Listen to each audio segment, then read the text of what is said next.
It is a good idea to have a hydration plan. Yeah. That's something that I know I've talked about with my athletes a ton, especially some of the runners. I mean, we just had the New York City New York Marathon. City Marathon. So, Yeah. especially for a long duration activity like that, where it's hours and hours, Yeah.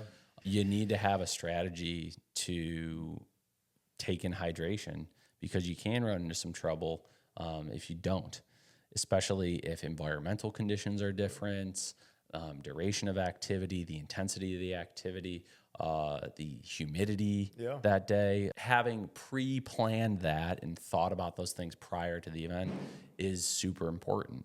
How early would you say is, the appropriate timing to start that hydration plan? So how soon before the event should athletes be looking into this? Yeah, I mean, you should ideally be doing that throughout the entirety of your training cycle. Yeah. That way you can dial it in depending on, what distances you're running that day, different environmental conditions. Like let's just take a runner, for example. Yeah. Every day is not going to be the same. Some days are going to be more humid, hotter. So with the change in conditions, that's your time to experiment a little. That's the time to make your errors Yeah. and figure out how you're going to respond to things and then dial it in the closer you get towards the competition day. And then that's going to put you in a better position to succeed. Yeah. Right? You're just trying to decrease your margin of error when you're out there on competition day. Like Yeah.